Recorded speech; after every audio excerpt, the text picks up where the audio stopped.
எல்லாருக்கும் வணக்கம். பீன்ஸ் உருளைக்கிழங்கு போட்டு சப்ஜி பண்ண போகிறேன். அதுக்கு பீன்ஸும் 2 உருளைக்கிழங்கு எடுத்து வச்சுருக்கேன். முதல்ல பீன்ஸை கட் பண்ணிக்கிடுவோம். இப்படி காம்பெலாம் நல்லா கட் பண்ணிவிட்டு இப்படி நீளமாக கட் பண்ணணும். நார் இருந்தால் உரித்து எடுத்துட்டு இப்படி ஒன்று போல் கட் பண்ணணும்.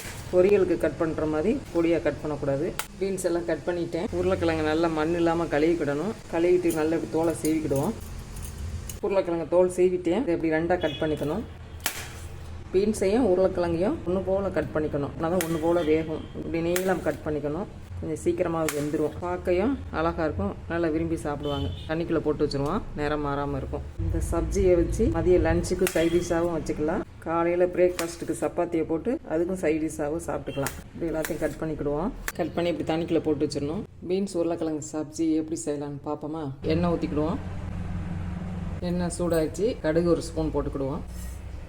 ஜீரகம் 1 ஸ்பூன் நல்லா பொரியட்டும்.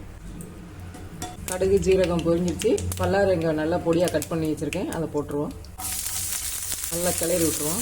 வெங்காயம் ரொம்ப வதங்கணும் அவசியம் இல்லை. இந்த அளவுக்கு வதங்கினா போதும். பீன்ஸ் போட்டுருவோம். நல்லா கிளறி விட்டுருவோம். உருளைக்கிழங்கை சேர்த்துக்கிடுவோம். பீன்ஸ் மட்டும் தனியாக பொரியல் பண்ணோம்னா சாப்பிட்றதுக்கு யோசிப்பாங்க. இந்த மாதிரி உருளைக்கிழங்கை சேர்த்துட்டோம்னா எல்லோரும் நல்லா விரும்பி சாப்பிடுவாங்க. 2 பச்சை மிளகாய் கீறி வச்சுருக்கேன். அதை போட்டுக்கிடுவோம். நல்லா கிளறி விட்டுருவோம். அடுப்பு நல்லா மீடியமாக குறைச்சி வச்சிடணும். தான் நல்லா நின்று வேகும். தண்ணியே சேர்க்கக்கூடாது. சப்ஜிக்கு வந்து தண்ணியே சேர்க்காமதான் செய்ய போகிறோம். அதனால் மீடியமாக வச்சுக்கணும். அடுப்பு 1/2 ஸ்பூன் ஜீனி சேர்த்துக்கிடுவோம். காய் நிறம் மாறாமல் இருக்கும். சேர்த்துக்கிடுவோம். நல்லா கிளறி விட்டுருவோம். இஞ்சி பூண்டு பேஸ்ட்டு 1 ஸ்பூன் எடுத்து வச்சுருக்கேன். அதை போட்டுருவோம். எல்லாம் மிக்ஸ் பண்ணி விட்டுருவோம். எல்லாம் நல்லா கலந்து விட்டாச்சு. ஒரு மூடி போட்டு மூடி வச்சுருவோம். அப்படியே இந்த வேர்வையிலே வேகணும். தண்ணி ஊற்றாமல் செய்யணும். அப்பப்போ திறந்து பார்த்து நல்லா கிளறி கொடுத்துடணும். ஏன்னா அடிப்பிடிச்சிடும். மூடி போட்டுருவோம்.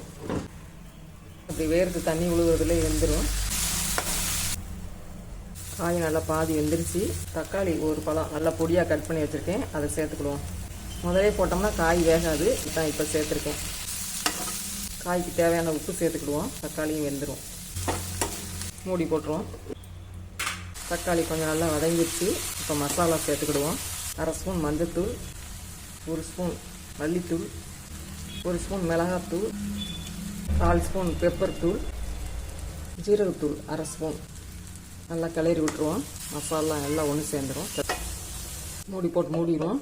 மசாலா நல்லா பச்சை வடை போக வேகட்டும். மசாலா நல்லா பச்சை வடை போக வெந்துருச்சு. உருளைக்கிழங்கு பாருங்கள் நல்லா சாஃப்டாக வெந்துருச்சு பாருங்கள். கரம் மசாலா தூள் 1 ஸ்பூன் சேர்த்துக்கிடுவோம். நல்லா மணமாக இருக்கும். மூடி போட்டுருவோம். அவ்வளோதான். பீன்ஸ் உருளைக்கிழங்கு சப்ஜி ரெடி ஆயிடுச்சு. அடுப்பு அமர்த்திடுவோம். உருளைக்கிழங்கு பீன்ஸ் நீளமாக கட் பண்ணி போடுவோம். பார்க்க அழகாக இருக்குது பாருங்கள். இந்த மாதிரி இருந்தால் நல்லா விரும்பி சாப்பிட்ருவாங்க. மல்லி இலை போட்டுக்கிடுவோம். நல்லா கிளறி விட்டுருவோம். இந்த மாதிரி நீங்கள் செஞ்சு பாருங்கள். எப்படி இருந்துச்சுன்னு கமெண்ட்ஸில் சொல்லுங்கள். அடுத்த வீடியோவில் சந்திப்போம். லைக் பண்ணுங்கள், ஷேர் பண்ணுங்கள், சப்ஸ்கிரைப் பண்ணுங்கள். தேங்க்யூ.